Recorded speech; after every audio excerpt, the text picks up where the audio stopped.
The following is a presentation of the Belly Up Sports Media Network.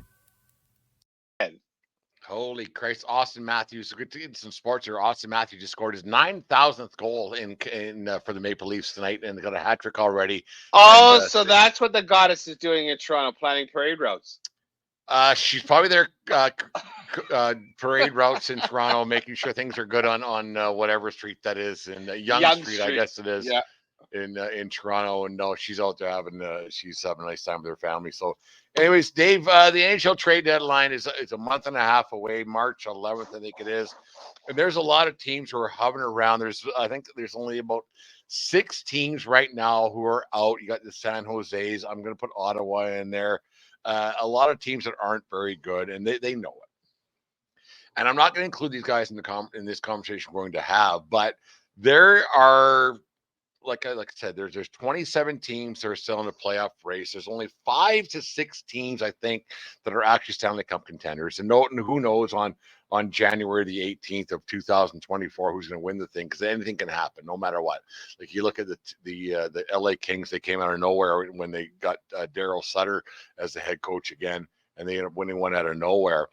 But there has to be some sort of logic. There has to be some sort of logic eventually that comes from an owner. Actually, you know what? I'll go the other way. There has to be some sort of logic that goes from the GM and player personnel up to the owner, down to the investors, and on it goes. Whoever it was, say, you know what? We're not that fucking good. Maybe we should look to next year or 2 years from now, because we have some good guys from here, and let's sell now and actually go towards some teams right now with our assets, with whether it be a pick or a player, and say, you know what, let's sell high. Let's sell high right now, and get what we get what we want now, not what's left over come trade deadline day. Yeah, I've used the phrase before. It's intellectual honesty, right? So, let's just use, because it's the closest NHL city to us, it's the Calgary Flames. They're above expectations, and they're licking the jar for that 8th seed. But they have, I want to say, 6 or 7 unsigned, like expiring contracts on their team. And these are, if you're not a good team, these are the players you want to flip and get a draft pick, a prospect, something for them, as opposed to having to shell out again for them for being a not playoff team.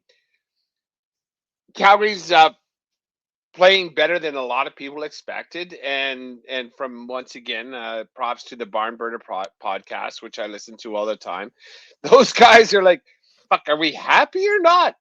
We're so happy for the team. They're having success. This new coach, players are happy coming to the rink. But like, what do we do? Like, absolute best case scenario, you get the 8th seed going into the playoffs, and you haven't traded anybody, and now we got nothing for all these guys. They got pieces. Dave, you always have to look. Yeah, you want to win a Stanley Cup, 100%. 100%. But this team, the Calgary Flames, ain't it? Aren't. They're not. And you know what? Making the playoffs as a Buffalo Bills or Ottawa Senators, that's a huge step forward. Making the playoffs isn't Buffalo what the Sabres, not the Buffalo Bills. Oh, I said so, Bills, sorry. Buffalo Sabres or the Ottawa Senators, that would be a huge step up. And that's something that fan base would do anything for. But the Flames have been in the playoffs, and you know what they do when the playoffs? They flame out. They get almost embarrassed, and then now, okay, well, we were close. Let's try something new. It's time to, like, it's the perfect opportunity for them. They have Craig Conroy, who's been in the organization for fucking ever, and now it's his job to try and figure out what to do with this team. He was on that 2003 team that fucking near pulled her off. Yeah, from assistant to the traveling secretary to assistant to the GM to now the GM. And you know, and he's a good guy. Like I haven't heard anyone say a bad word about him. It's his job to try and figure it out. And then from what I hear, that owner would probably rather have 2 playoff dates than rebuild. And the fan base is just clamoring for a rebuild. They have I'm not a Flames guy by any means. I like whatever. I don't give a fuck.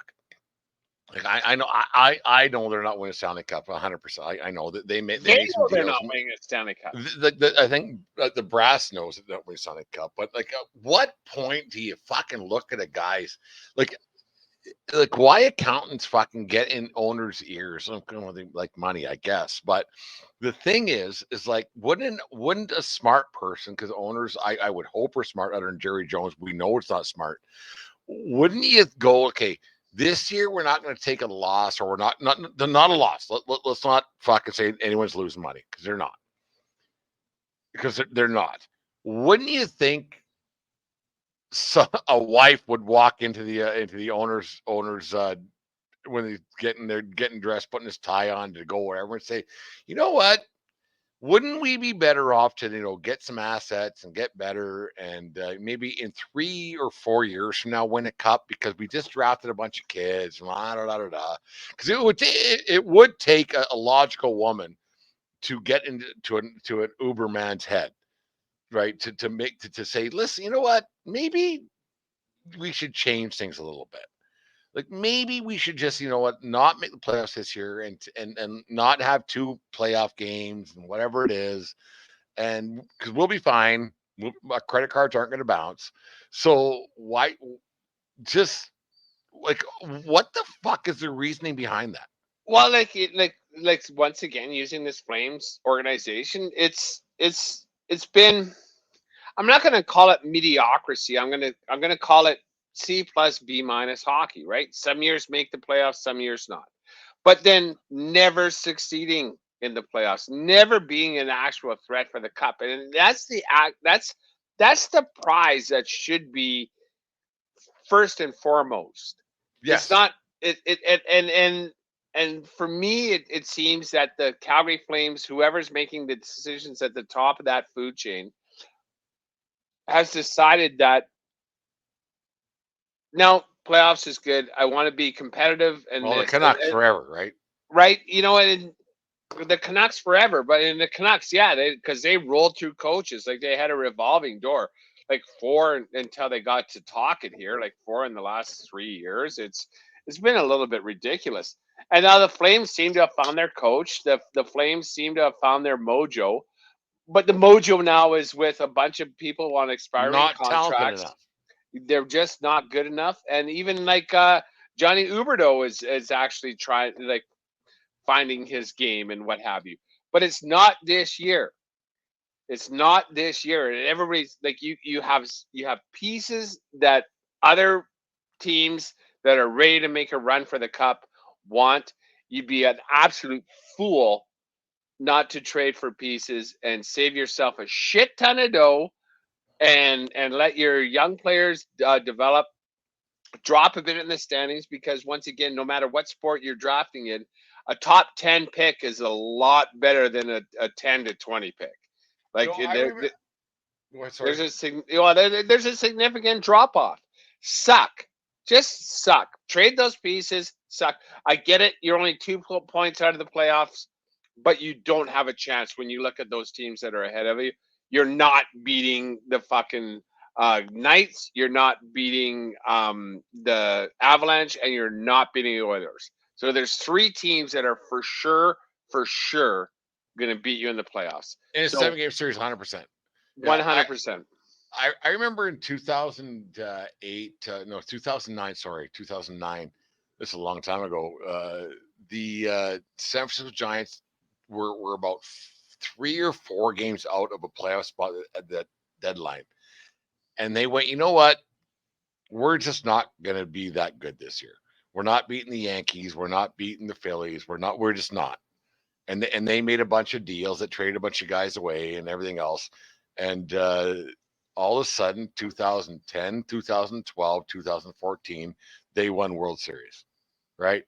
So maybe that's kind of the model. Like if you're not that good, just admit it and go Yeah, for you, it. you're Even if you're on the brink, you're if you're good, on but the if not you're good enough. we're Yeah, we might get it. We like baseball was different back then.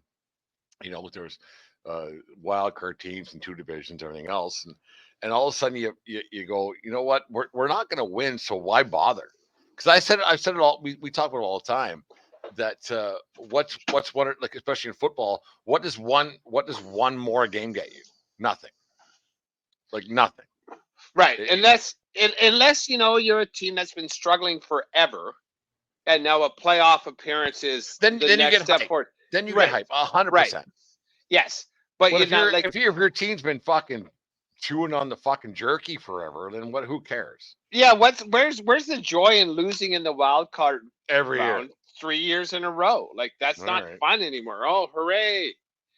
We get to You watch know, them on TV, and maybe it's and then the Giants made that decision to sell off some assets when they were in '09 when they weren't doing anything for a long time because they haven't done anything for a long time. And all of a sudden in 2010, 12, and 14, they're world champions. And that might be one of the greatest things we've seen in our recent history about management and ownership yeah, you know what? You're right. You're right. Let's not and let's build on what we have for next year, not this year. and I think the Because fan base. if you're close, I think, and like you were going to say here, if your team is close and your ownership goes, you know what, we're getting rid of this guy, draft, blah blah blah, especially in hockey, because baseball doesn't draft picks don't matter a whole bunch, but we have this now, and make it public. Make it public that we can do this. The fan base is gonna understand, especially the diehards, Be right? honest. Be honest. We don't think this is a team. You know, the knowledgeable fan doesn't even need a statement like the New York Rangers did. I believe we talked about it when they put that statement out Yeah. about we're gonna suck for a year or two, well, for 3 or 4 years, I believe the statement said, and then all of a sudden. Year. Yeah, and then they fell ass in the butter with Shesterkin, and then, like you always say, a good goalie makes a good coach, makes a good team, and then they can make other moves because they fell ass backwards into a top-notch goalie, and then all of a sudden now they're challenging for the cup 2 years later after they said like we're gonna tap out this year and see what we can do. Yeah, And that's a knowledgeable fan base is completely fine with that, especially when you have a streak like the Flames. Like, what was it, 89 when they won? 89. That's a long fucking time ago. And then Fucking time ago. and then that Stanley Cup run they had was '04, I think it was. Mm-hmm. 03 or 04, yeah. '04. That was And the year before the strike, yes. and that's a long time Yeah. to be irrelevant. And I think the Flames, and not just let's fuck the Flames. Who cares? Not No. Like, who does care about the Flames? We're just using that as well, a my case my study. mother does, but Oh, it's, sorry, Mark. It's I think fans personally, as a Yankee guy, I would rather honesty from the front office. A fan. If you're a smart fan, you get it. Especially when Right. you get into your 50s. You're like, yeah, I get it. We're not that good. Exactly. We're not that good. If you're a 14-year-old in the year 2000 and your dad's a Pats fan, and all of a sudden you watch the Patriots be in it every year, then like you don't understand like that 5 year, 7 year stretch of the Yankees. Like, it's like, well, fuck, we're not supposed to be in it. Alabama fan. There is times where your team is in it or licking the jar every single year. That's not a normal sports fan experience, and then everybody else has to learn to like it or lump it, but then also understand, but they want to see their ownership do things that is going to put their team closer to winning just one. We don't want you like 6 and 10 years is fucking wet dream stuff. I just want one. And if you can give the fans a reason to expect that they have a chance at one, you're going to have fans for life. I think Yankee guys, 2009 since the first time, the last time since they won one. Sorry, but I'd rather them win or not. I don't care about 2028, 29, 30. I don't care what 2052. And as you as a Bronco guy, just give me one more. Give me one more. I want one more. You know, I still think I have a lot of years left in me. And I have at least 148 more years left in me. Like, just I want one more, but with actual hope, like not the false hope and the fucking rigmarole and blah blah blah. I want like when the Broncos entered this season, Dave. Did you have actual hope that they were going to win a Super Bowl? No, you know what? I actually did put, because the odds were so good with Sean Payton coming in, I did put a couple shekels down and didn't win. I was excited for the Russell Wilson, but then the signing there, but then I didn't realize how bad of a coach Nathaniel Hackett was. What gave me hope, even though it was squashed, was the fact that the organization was taking big swings, and I don't mind that.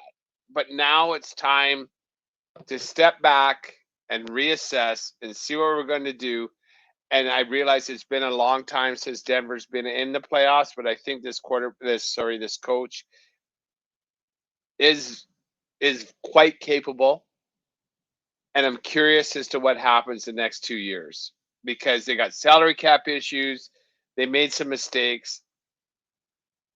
I'm now, once again, because of the past that they've had, the Broncos being a really good organization, and they're always trying. That's a bunch of jerk off talk. It is jerk off talk. But like we said, like you asked me, like, and this is fan talk. Like I'm not happy with the decisions they've made over the last couple of years, and they've swung and missed on quarterbacks, and we all know that you need a quarterback. No, I'm okay with. Well, I'm not okay with the Broncos are right now, but I'm optimistic because it takes a couple of years. Like, you know what? I would rather be Bronco fan right now than Pittsburgh Steeler fan right now. You're out of your head. Oh no, fuck. Blue and orange over black and yellow any day right now. You don't have a quarterback. Well, like, we don't know what's going to happen. Well, neither does Pittsburgh. Well, they actually have two. Like, one that made the playoffs this year. Oh. And one they have high hopes for. That's a total jerk off. Like, okay, fuck, have them. I'd rather have fucking Gardner Minshew than any of those two fucking smelts they got thrown. Who's playing quarterback for your fucking? It might be D-Russ next year again. I don't know. I don't know. And I don't know. So they're running the exact same thing, and you're happy with that? No, we're not running the exact same thing. We're doing shit different. But the Russell Wilson experiment went so bad, it's costing us. And then so that's why I'm willing to give them 2-3 more years, because now they have a coach in charge that knows how to fucking work things. Tomlin and his grit and the Pittsburgh Steelers' luck, like, that's gonna run out sooner or later. But but like, okay, so like we just said, like, so now, like, getting a game, 100%. There you go. You went to Buffalo. That's actually a Brent original. Getting one game, who gives a fuck? You get one more game. You get one more game in Carolina. Who gives a fuck? A first round playoff, a road team playoff loss means nothing. It means fuck. Means nothing. So there you go. You happy now? And you go to the NHL. You lose the first round in 5. Who gives a fuck? Nobody. You're not that good. Half teams make playoffs, half don't. Who gives a fuck? And it's expectations. Like I say, like an organization like Pittsburgh, like, they're happy about that. They're not fucking happy about that. You know, whereas a team like fucking Houston is ecstatic. I think, Dave, that Pittsburgh's expectations aren't great this year since drafting fucking Kenny Pickett. It didn't work out. I'm not a football guy like you are. Drafting a guy like CJ Stroud in Texas, it worked out. In Houston, sorry, it worked out good. Drafting a guy like fucking Connor McDavid, it hasn't worked out yet. Well, it's worked out magically. It's not his fault they're losing. It hasn't worked out yet. Yeah. Right. When we say workout, we mean a championship. Because you fall to the bottom to get guys who are that good, right? And so I don't know, man. Like to you be saying that the Denver Broncos are on a path to something, that's odd. Well, no, I'm completely optimistic. The pieces clearly are not there because they follow that mediocrity's mediocrity. Right, that's what happened, and they didn't have Right. the quarterbacks, and they didn't have the coaches, and they blamed the coaches. It was unsettling to me because it looked like the Broncos were falling into the path of the Oilers, but instead of the owner being a jock sniffer, he died. And then so now we have a new owner, and he's a Walton, so he has the dollars. I don't know. I'm not crazy about being. Who were the Waltons? Not the Walmart, but the other Waltons. There was the John Waltons, Boy, Betty Joe, Sue Ann. I don't fucking know.